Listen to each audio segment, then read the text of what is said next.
जिसमें टोटल 3 लोगों की हत्या हुई थी, जो बालू को लेकर 2 गुटों में वर्चस्व की लड़ाई चलती है। इसमें स्कॉर्पियो रिकवर हुई है और इसी की ही निशानदेही पे जहाँ पे इन लोगों का छिपने का स्थल है, एक झोपड़ी नुमा इन लोगों ने बना के रखा हुआ है, जहाँ पर ये लोग अपने मज़दूरों को रखते हैं और वहीं पे ही अपने हथियारों को दबा के रखते हैं। एक बहुत बड़ा बालू माफिया है और बहुत बड़ा कैच है हमारे लिए। ये बहुत देर से छिपा के रह रहा था। नमस्कार, आप लाइव स्टिक्स देख रहे हैं और मैं हूं आपके साथ रोहित वर्मा। राजधानी पटना के बिहटा इलाके में सितंबर के महीने में जिस तरह से 2 गुटों के बीच यानी 2 बालू माफियाओं के बीच और उनके ग्रुप के बीच जमकर गोलीबारी हुई थी, जिसमें 3 लोगों की मौत की भी खबर सामने आई थी। पटना पुलिस के लिए एक चुनौतीपूर्ण तरीके से ये पूरा मामला था। उसी आधार पर देखिए अब एक बड़ी गिरफ्तारी हुई है और जिसमें एक नामजद अभियुक्त जो काफ़ी दिनों से फरार चल रहा था, लगातार छापेमारी की जा रही थी पुलिस की, और जिसमें उप प्रमुख जो दानापुर ब्लॉक में है और एक जनप्रतिनिधि है और एक बालू माफिया भी है, अब वो पटना पुलिस के गिरफ्त में आ गया है। सबसे पहले हम आपको सुनवाते हैं पटना के एसएसपी मानवजीत सिंह ढिल्लों इस मामले का उद्भेदन करते हुए क्या कुछ कह रहे हैं। सितंबर 2022 को अमनाबाद दियारा में एक घटना हुई थी, जिसमें टोटल 3 लोगों की हत्या हुई थी, जो बालू को लेकर 2 गुटों में वर्चस्व की लड़ाई चलती है। उसी क्रम में एफआईआर हुआ था बेटा थाना में, जिसमें कुछ अपराधकर्मी पहले भी पकड़े गए हैं। इसमें एक नामजद अभियुक्त है शंभू गोप, ये पहले भी जेल जा चुका है और वर्तमान में दानापुर ब्लॉक का उप प्रमुख भी है। ये अकीलपुर थाना क्षेत्र सारण का रहने वाला है और हम लोगों को सूचना प्राप्त हुई कि ये दानापुर थाना क्षेत्र में आया हुआ है। ये जो अभी नगर परिषद का चुनाव संपन्न हुआ है, एक वहाँ पे स्थानीय वार्ड काउंसलर है सुपन राय करके, जिसके प्रचार प्रसार के लिए ये वहाँ पे आया हुआ था और उसी के घर में ही ये ठहरा हुआ था। हम लोगों को सूचना प्राप्त हुई तो एसटीएफ के सहयोग से हम लोगों ने इसके घर की घेराबंदी की और वहाँ पर एक कमरे में इससे गिरफ्तार किया गया। इसकी गिरफ्तारी के बाद पता चला कि इसके साथ और भी लोग आए थे और प्रचार प्रसार के लिए पैसा वगैरह भी ये लोग बांट रहे थे वहाँ पे।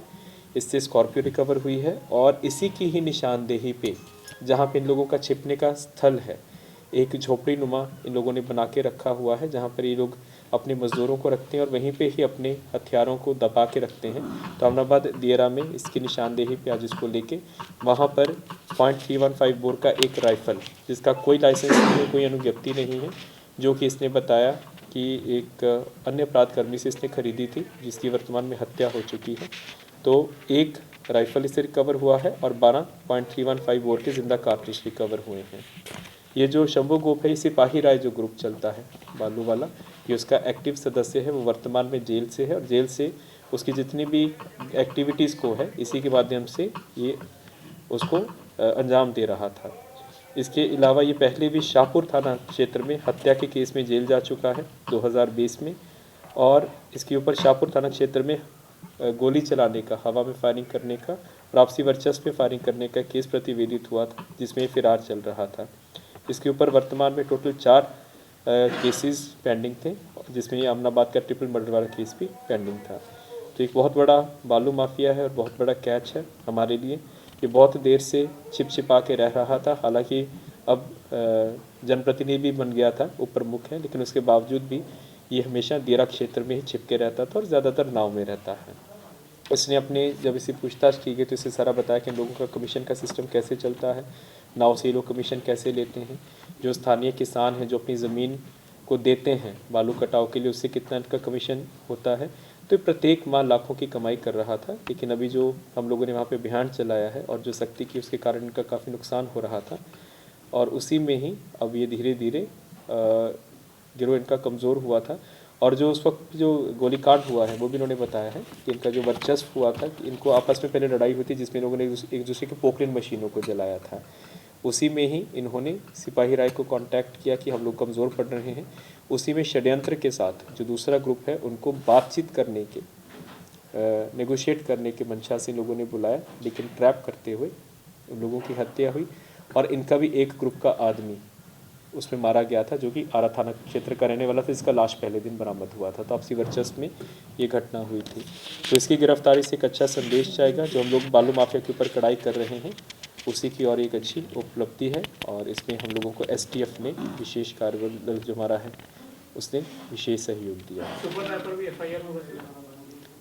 सुपरनर के ऊपर एफआईआर नहीं होगा क्योंकि उसको नहीं मालूम था कि इसके ये उसमें वांटेड चल रहा है, उसके ऊपर एफआईआर छिपकर वो उसके लिए प्रचार प्रसार करने के लिए आया था और ये अर्ली मॉर्निंग सो गया था उसी के घर में, लेकिन उसकी कोई डायरेक्ट इन्वॉल्वमेंट या एक्टिव कनाइवेंस इसमें नहीं मिली है। तो आपने सुना किस तरह से बिहार में नगर निकाय चुनाव की शुरुआत हुई है और कल यानी नगर निगम जितने भी क्षेत्र हैं पहले चरण में जो आते हैं वहाँ पर चुनाव प्रचार के दौरान ये शंभू गोप नाम का जो अभियुक्त है वो पहुंचा था। पुलिस को गुप्त सूचना मिलती है, पुलिस दबिश देती है और इसकी गिरफ्तारी होती है और गिरफ्तारी के साथ साथ जब इसे पूछा जाता है तो कई चीज़ें खुलासे होते हैं और साथ ही साथ एक राइफ़ल भी पुलिस के हाथ में लग गया है। अब पुलिस जो है उसे जेल भेजने की तैयारी की जा रही है। कहीं ना कहीं बालू माफियाओं का जिस तरह से बिहटा के अमनाबाद इलाके में वर्चस्व देखा जा रहा था और लगातार गोलीबारी हो की खबर भी सामने आ रही थी और पटना पुलिस को एक बड़ी सफलता मिल गई।